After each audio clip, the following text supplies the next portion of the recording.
Excellent. Okay. Let's see. Rabbi, I'm Arlene Fisher, and I'm part of the Torah Fund team that we have. You just met Shira and Naomi Feinberg. Naomi, raise your hand.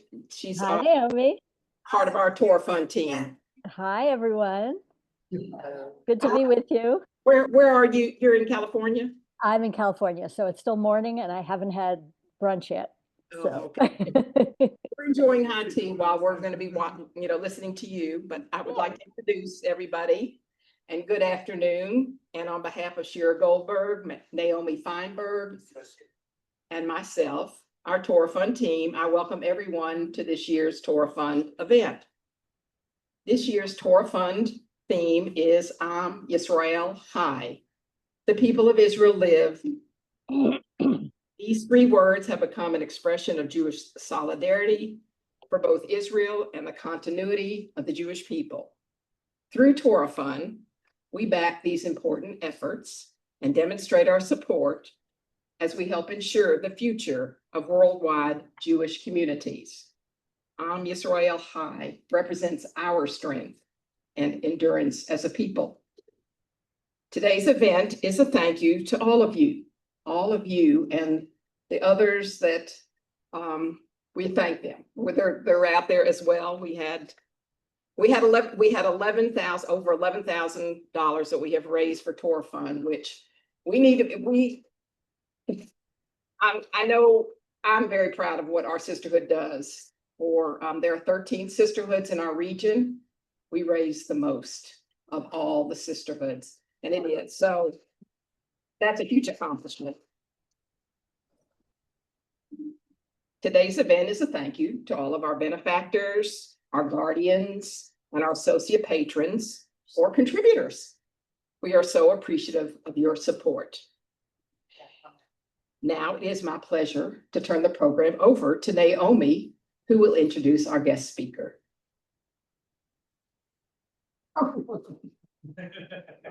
Good job.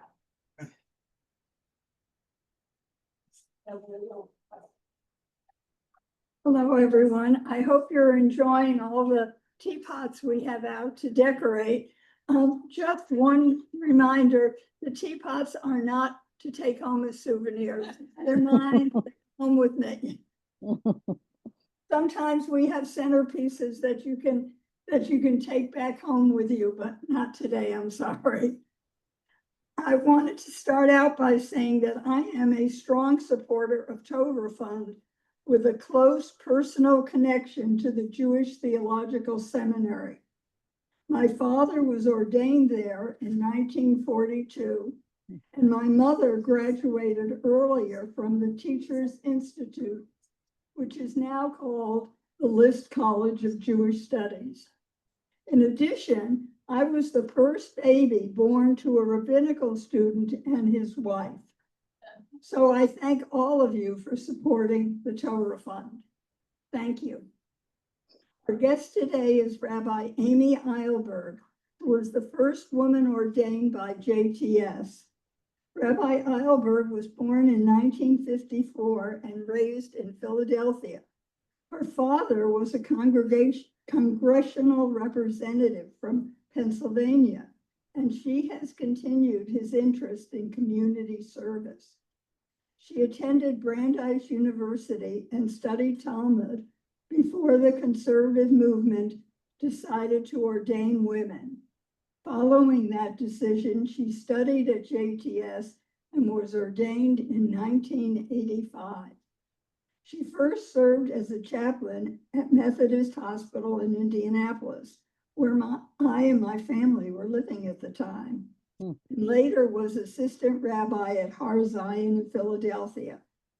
She then decided that her true passion was caring for the ill and troubled. Rabbi Eilberg has developed a fulfilling career as a spiritual advisor and director, a peace and justice educator, and a teacher of Musar. Now, when I saw that in her biography, I said, what is Musar? Well, Musar, it turns out, is a classical Jewish system of spiritual development developed in the Middle Ages. And I thought that really sounds interesting. I think I'm going to have to investigate it a little more. Maybe you can suggest a book. She currently chairs 2 anti-racism committees, one at HCIM in Palo Alto, California, and one for the conservative movement. She also writes widely on all of these topics. It is with great pleasure that I introduce Rabbi Eilberg.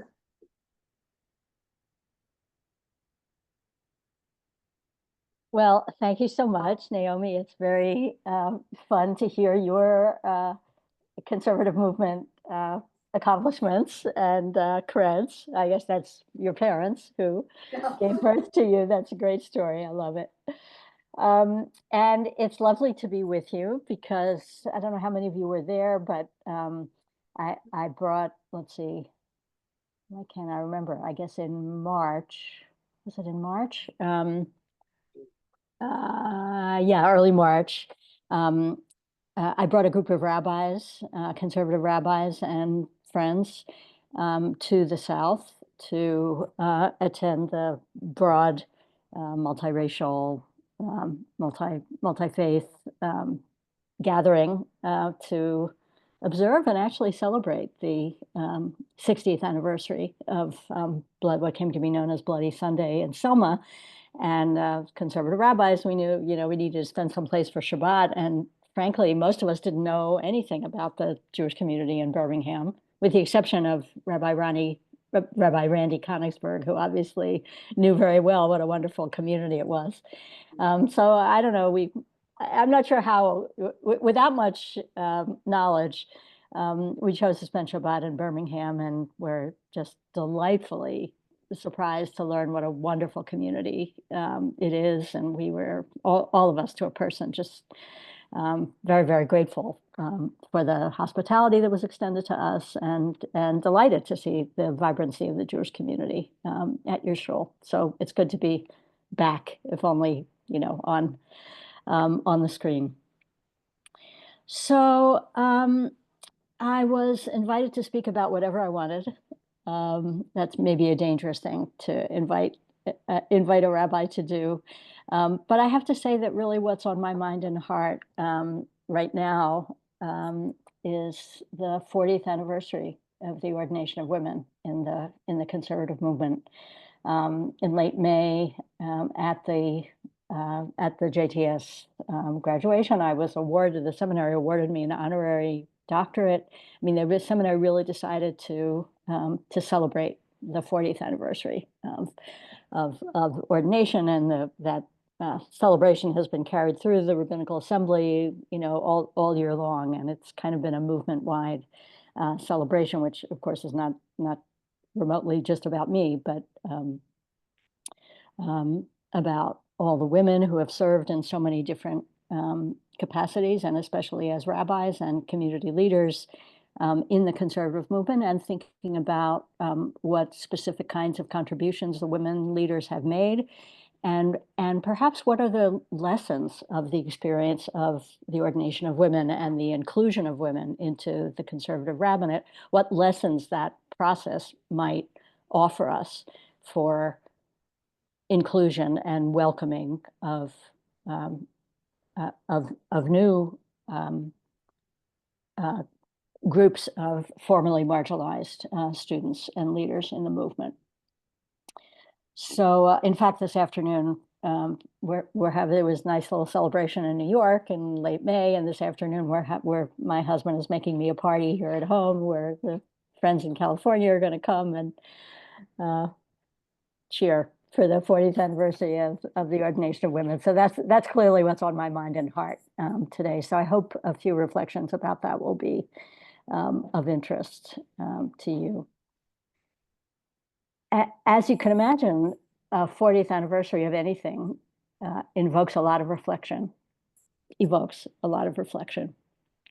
I really found myself thinking a lot about, with wonder, I mean, how could it be that I'm old enough to, I've been a grown-up for 40 years, which of course I have, and to have been in my chosen chosen career, a chosen calling for all of that time, and even more so, a really tremendous amount of gratitude and awe for all the things that I've been able to do. I've had perhaps an unusual rabbinate, not just because I'm a woman, but because most of the roles that I've had, I did serve a conservative congregation for 1 year, but for the most part, I have chosen non-congregational work in pastoral care, in hospitals and hospice, and then in peacemaking work, working on peace and dialogue issues within the Jewish community, and also working on issues of social justice within the Jewish community and beyond.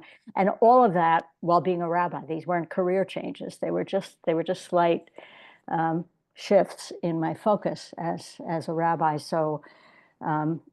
I'm immensely grateful that my rabbinate has been big enough to hold these different different focal points for my work, and I have a tremendous amount of gratitude for all of that. As I was anticipating the graduation ceremony at the ceremony where I would get my honorary degree, this was in late May, I was surprised, frankly, to see that a lot of memories surfaced that were negative, that were painful. People often ask me, wasn't it hard to be the first? And, what kinds of things did you encounter? And of course, there were frustrations and there were moments of conflict and all of that. But at the time, I'm honestly not sure why.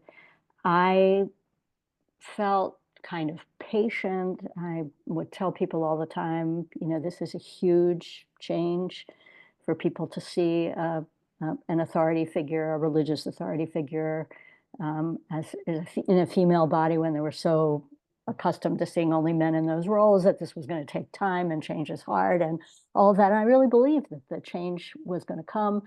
And so when sort of a body of negative experiences started accumulating in my life and in the lives of other women rabbis as they came along, and when often we would have meetings and we would share what are now called microaggressions, right? That language doesn't exist anymore, but what I would call sort of nasty comments or obnoxious comments, silly, foolish comments that people would make. Oh, I've never kissed my rabbi before, and real questions about, is a woman rabbi allowed to wear open-toed shoes on the bima, which anybody who worries about that issue, I think, is not spending enough time listening to what the rabbi has to say, assuming that particular rabbi has good things to say about Torah and about Jewish community. But specifically in my time at the seminary, I suddenly had all these memories come about moments when professors said things that were disrespectful. There were many professors who were tremendously supportive, some of whom are still alive and whom I've had the chance to thank, and some of whom are gone. And I thank them in my heart tremendously. But there were also expressions of disrespect, and a lot of those memories came back to me because it was part of the story,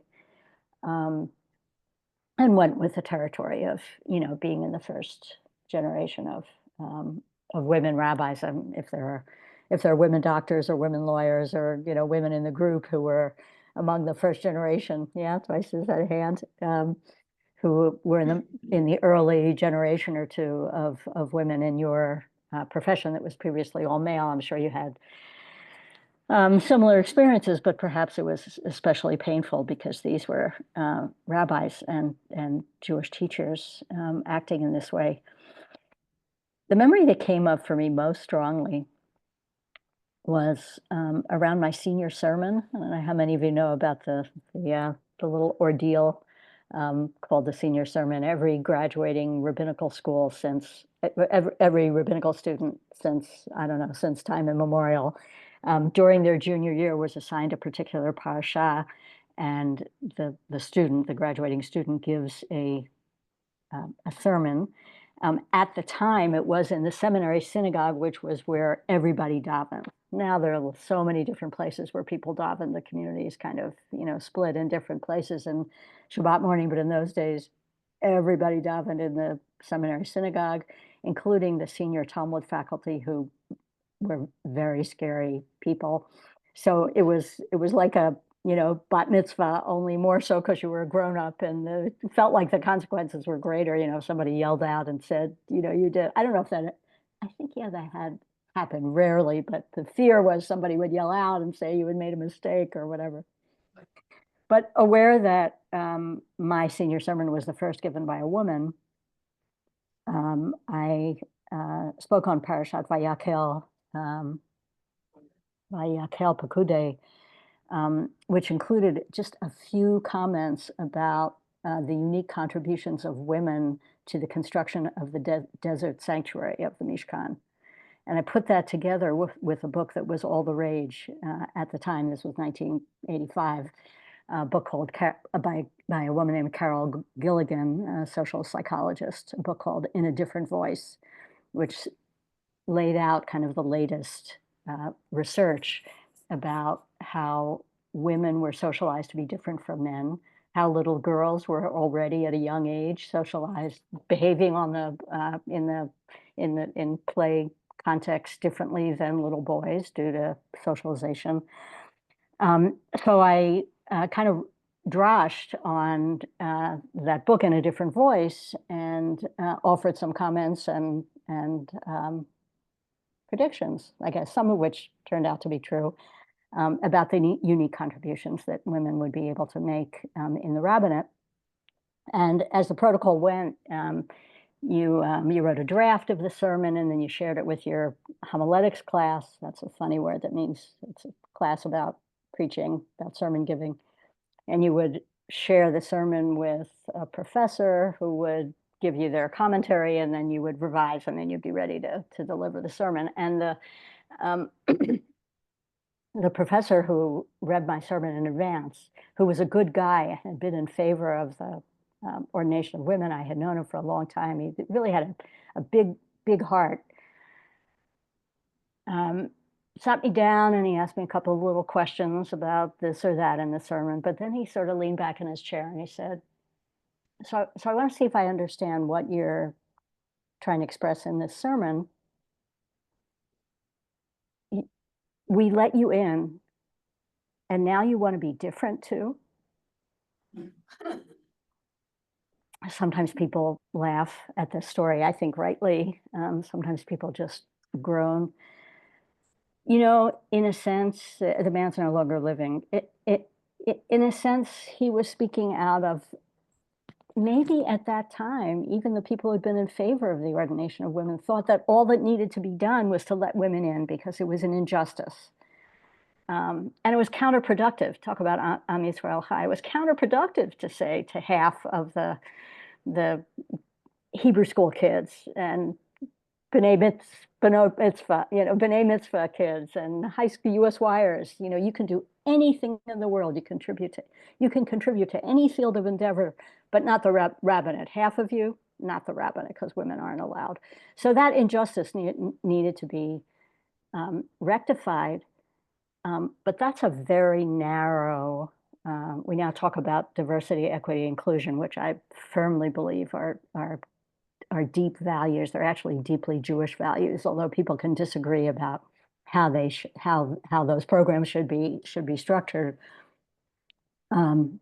If you want to let in a new group, it's really a mistake to say to them, we want you to be just like us. Like that's the price of your coming in. We want you to, when you sing, we want you to sing in a low voice. We want you to wear suits. We want you to essentially be clones of what we were before. It's a very narrow definition of diversity. And I knew at the time, that's why I was giving the sermon, was to say, we're here and I don't want to scare you too much. I think I tried to not be too scary about it. We're going to bring different perspectives. And it was already true that in the first year in 1984, 85, when women were officially in the rabbinical school, the conversations in class were different. because women, based on their own experience, not every single one, not every woman is the same, of course, any more than every man is the same, but that many of the women were asking questions that had not been asked before, that were offering drashot that were different than had been offered before because their experience was different. And real inclusion is to say, not only do we have we opened the door to you, but we're really honestly curious and interested and excited about the new perspectives that you may fill in that were absent before. As some feminist scholars have written, the wisdom of half the Jewish people, after all. We didn't want just half the Jewish people. We wanted the wisdom of the whole Jewish people. So in my thinking then, now at the time of that it's been 40 years, and there are now, I keep meaning, there are a couple of hundred or maybe 300 women rabbis. I can't believe with all the hoopla, I haven't checked on how many there actually are, but several hundred for sure, just in the conservative movement, many more in the reform movement and Reconstructionist movement.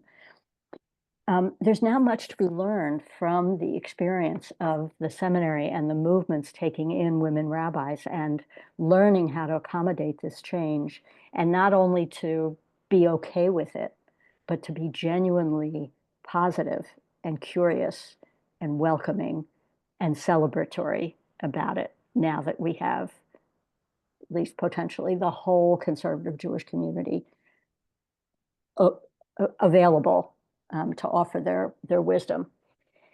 In our days, we have new groups of formerly marginalized students.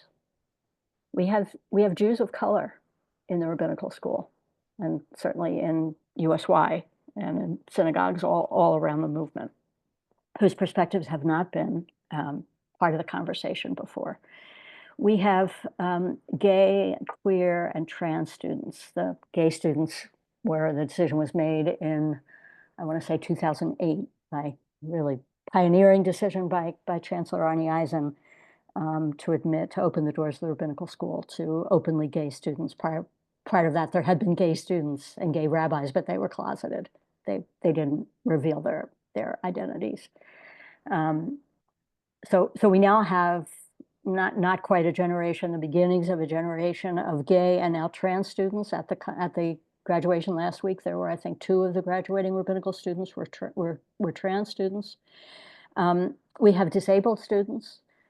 We've had, various ways. They have tremendous abilities, but they also have some physical abilities. We've had there are now a couple of conservative rabbis who are blind, a couple of conservative rabbis with other kinds of physical disabilities who use wheelchairs and who have special medical needs, which require some kinds of accommodations. But these are people who also have, boy, put a piece of Torah in front of a person like that who has a different kind of experience.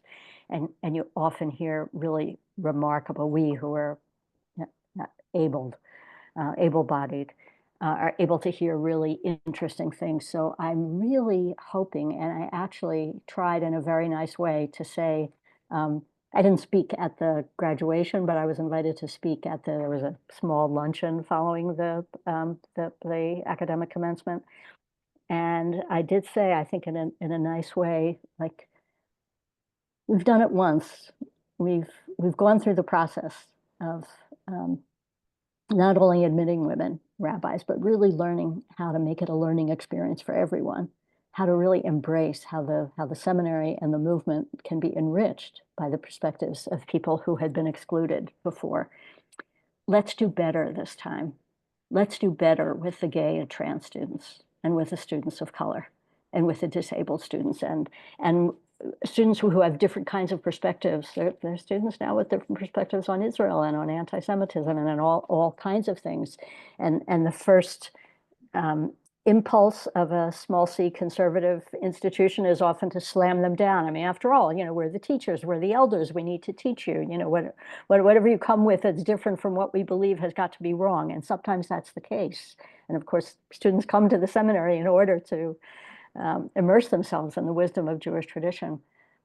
And sometimes these students who are way younger than I am, who are younger than most of the leaders are, know something about they know some things about the present and the future that the elders can't know because we're not living in the same world that they live in yet. They can see kind of over a horizon that we can't yet see. And so they have things that they can teach us. And though even though some of those conversations can be difficult and have been difficult, they've been challenging. They're literally challenging. In some cases, the formerly marginalized students have critiques, just as the women had critiques about things that we noticed in Torah that were enormously painful, that had been painful. Some men had noticed before, but that hadn't been as painful to the men in most cases as they were to the women. So we all learned new things about Torah that we hadn't been able to learn before. I feel confident that there's movement in this direction, that the movement has done an incredible job now moving through these 40 years. And first maybe dragging, not quite kicking and screaming, but with hesitancy, but then moving toward really genuine embrace and celebration. And I pray that the same thing will happen with other groups of students, and that we will all be enriched by the new wisdom, by the new Torah that emerges in those encounters. Your theme is Am Yisrael Chai. And recently, for obvious reasons, we've been thinking about that a lot. I mean, almost as a battle cry, as a cry asserting our strength in the face of attacks of various kinds. And I want to suggest that Am Yisrael Chai is also a challenge to all of us to open our minds and our hearts, and to the extent that we can act in service of these values, to really commit to the ongoing vitality, chayut, vitality of the Jewish people, which shifts over time. We as conservative Jews know this. This is it's our raison d'etre to notice how Judaism productively shifts over time. I pray that we will continue to be inspired by all kinds of students and all kinds of new leaders, and all kinds of Jews who have old and new, conventional and unconventional contributions to be made to the body of Torah and to the body of Jewish people. And in so doing, the well-being and the vitality of the Jewish people will be enhanced. Thanks.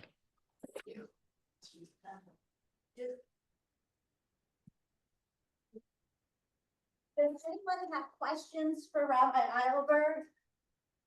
Diane, I think maybe it'll help if you come up to the mic. The mic, I don't think the mic will move far enough.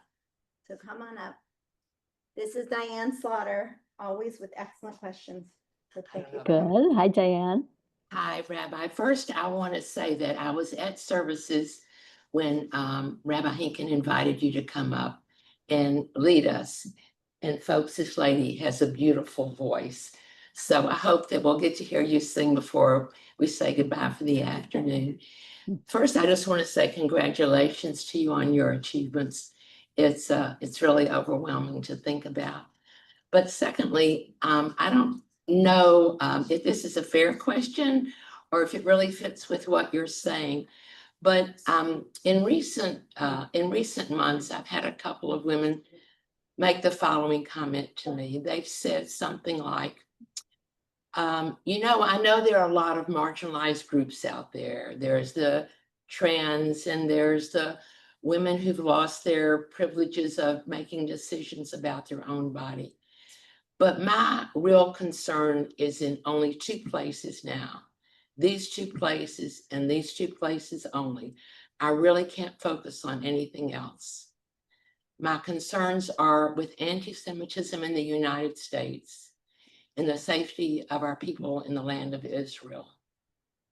And I really am speechless when I hear someone say that. But now that I've heard it twice, it's sort of like beginning to make me wonder if this is I don't know where it comes from, and I don't know how to respond to it. So help me out here, Rabbi. I'd be interested to hear. Can you say just for a moment, if I'm allowed to ask you a question? Sure, What do you sure. mean when you say you're speechless in response? Because so I tried once. I said, I'm taking a class with Rabbi Hinken. We just learned in this class, and I can't remember specifically what the teaching was, but that if you have a friend who has fallen and you have an enemy who is, in trouble, the Jewish tradition teaches us that you're supposed to go to the one you don't like before you go to the one that you care so much about. Is that right? Yeah, they're texts in the Torah, the verses in the Torah about if you see you're riding along the road and your enemy's donkey. Imagine, that's full, it's carrying all kinds of groceries and products and whatever, falls in the road. It's a mitzvah. You're obligated to go roll up your sleeves and go help them gather the stuff and raise the donkey back. We have stuff about how to extend ourselves to enemies. So, oh, I see. So that was your response. So, my response is similar. Look, I think it's no mystery where that view comes from. The only thing I can think about is anti-Semitism and what's happening in Israel.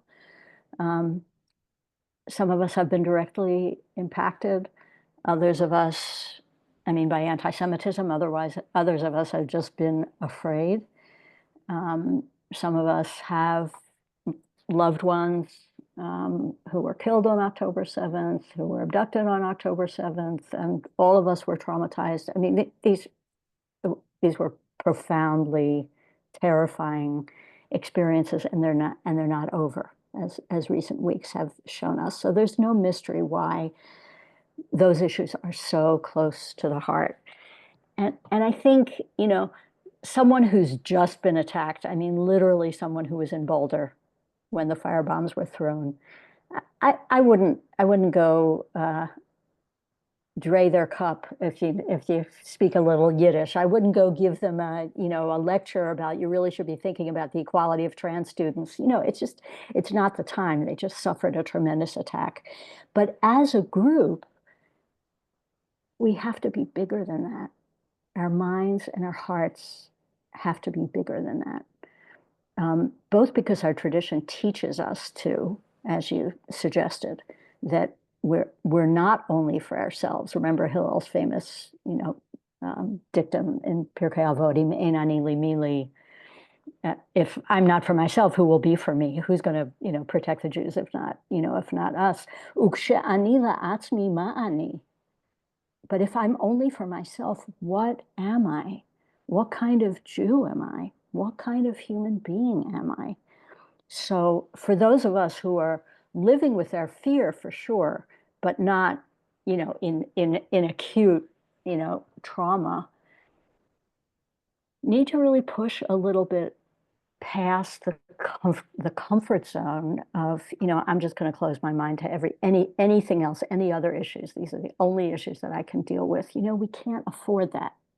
We can't afford to only deal with those issues, because as many national Jewish leaders are saying, the person I follow most closely on this subject is Amy Spitalnik. You might remember her as the person who brought the suit against the white nationalist attackers on Charleston some years ago, and she's now the head of the Jewish Council for Public Affairs.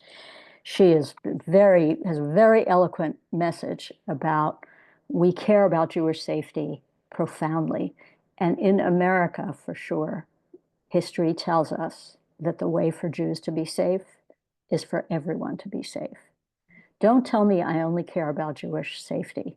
I don't really care about Black safety. I don't care about the safety of brown people. I don't care. I can't.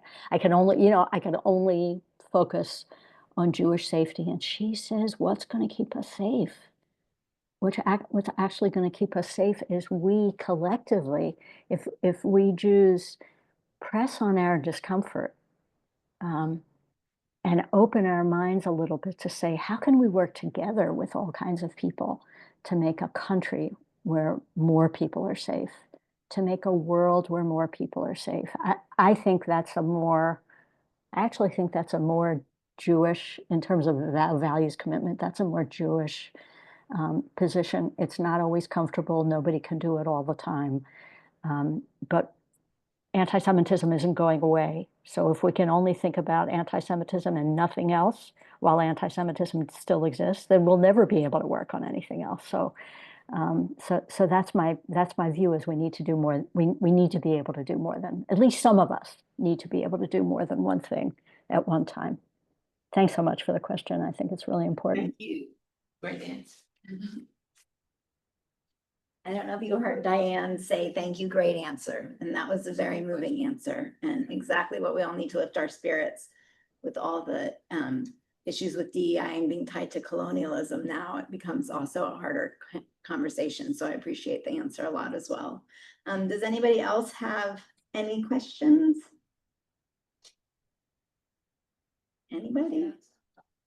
All right, you know what, Arlene, I'm going to ask one last question then. Can I ask, outside of what you spoke about, that's painful to hear about for women, but it makes me glad to think that you feel that the conservative movement is able to expand and welcome. I wonder just what you think in terms of the whole conservative movement and how it's obviously getting smaller within America. And what do you think, like, do you think new voices can help grow it, or times are kind of changing? And I feel like you have like Hadar that has egalitarian values too. And to me, that's all part of the conservative movement, but yet it's not anymore. So what do you see for us to still stay strong in America? So a lot of people smarter than I am are thinking about this. It's a huge question. I'll share just a couple of thoughts. One is that for as long as I have been aware of the conservative movement, which now goes back about 60 years, people have been worried that the conservative movement was gonna disappear. We were always kind of self-doubting. Right? I'm thinking of, who's the cartoon character, Charlie Brown or somebody like that. We were always, worried that, we weren't doing very well. And there's some, numbers that that attest to that. A lot of conservative synagogues are aging and so on. So one thing is that the rumors of the demise of the conservative movement have been around for a long time, and we should just keep that in perspective. The other is, I do think we are in the process of a profound generational change. In some ways, the conservative Jewish community that we know was built for the needs of the community of American Jews in the 1950s, 60s, and 70s. Our buildings were built, for the needs and anticipated needs of the community in the 50s, 60s, and 70s. And some of those things are not bearing out, because a lot of young people, as I'm sure my children's age, perhaps your children's age, young adults, or to the extent that they define them, to the extent that they live vibrant Jewish lives, maybe living them differently. And the conservative shul may not be the first place. That's actually true of all three of my kids, that they have vibrant Jewish lives in very different ways, and none of them are actually based in conservative shuls, although they were all raised in conservative shuls. So some people think a change is hard. So that's why your question is related to what I was talking about. Change is scary. So what's going to happen if these young people, like, what's going to happen to all these shuls? What's going to happen to all these buildings? What's going to happen to all the institutions that we've built? And it's possible that this next generation is going to bring something different and better. It may be that we're going to need some different structures. It may be that the synagogue of the 50s is not going to, of the 1950s, is not going to serve the conservative Jewish community of the 21st century. And we're at least as creative now, probably more creative now, as we were back then. And if changes need to be made, particularly if there's openness to those changes, and I know that in the movement there are a lot of people really thinking hard and thinking creatively about how are we not going to be sort of be dragged along kicking and screaming with the changes, but how can we recognize the changes, recognizing what the challenges are and what do we need to do differently, and also recognizing that there may be new potential here for structures that we never imagined before. So that's really what I think is going to happen. I think there's going to be tremendous change, and it can be for the good. And I'm not sure that the fear can restrict our creative thinking, but the curiosity can expand our creative thinking. So that's what I expect to see. That's what I hope for my children and grandchildren who'll go on after I'm gone. Thank you. That's an equally hopeful answer for all of us. We're gonna bring Harleen back up to close out, but I just personally want to say thank you before Harleen does as well. Rabbi, I feel like we have been in the presence of greatness, and we are so honored to have had you as our Torah Fund guest speaker. And thank you for gracing and taking the time to visit with us Southern gals and sharing your wisdom and your hope for the future of conservative Judaism. So thank you very, very much for being with us today. You're so welcome. Thank you for having me. I don't, if you'd like to, I'm just going to close the meeting with some thank yous. If you'd like to stay on, you're welcome to stay on. If you'd like to, hang on, that's fine too. You know what? One thing I'd love to put in. I don't remember who it was who said, "Oh, Musar. What is this Musar thing? I'd like to know about Musar." Yes. I would be happy. There's a whole library. I mean, if you Google MUSSAR, you'll get lots of stuff. So 2 recommendations. One is Google the Musar Institute, MUSSAR. It's a wonderful organization, and there's all kinds of online information and all kinds of educational offerings. And the founder of the Musar Institute, a man named Alan Morinis, Morinis, has written a bunch of books. In fact, if you Google books on Musar, his books will probably come up. First, a good place to start would be a book called Everyday Holiness, which I really highly recommend. Thank you. Thank you. Thank you so much. You're welcome. In closing, thank yous to Teresa. She's the one that prepared this beautiful proper tea that we have all enjoyed. And thank you to Naomi for bringing the teapots, and has an accounting. You're going home. We'll help you to the car so that we maybe use them again. But thank you so much for sharing your beautiful, pieces that you have in your home. And to Marilyn with her charm that she always shows and her love. And thank you for greeting everybody as they've come in. And lastly, I want to give an update on one of our own. And I'm talking about Julia Goldberg, daughter of Shira. Julia just received her master's in Jewish education from the Davidson School of Education. And if that's not enough, a master's in Bible from the Gershon Kext Graduate School. And what's next for Julia? She is going to be a student at the Jewish Theological Seminary. So exciting. And so exciting. And your youngest is going to share that good news too. He was going to List College where Julia went. That's the undergraduate program with Columbia in the seminary.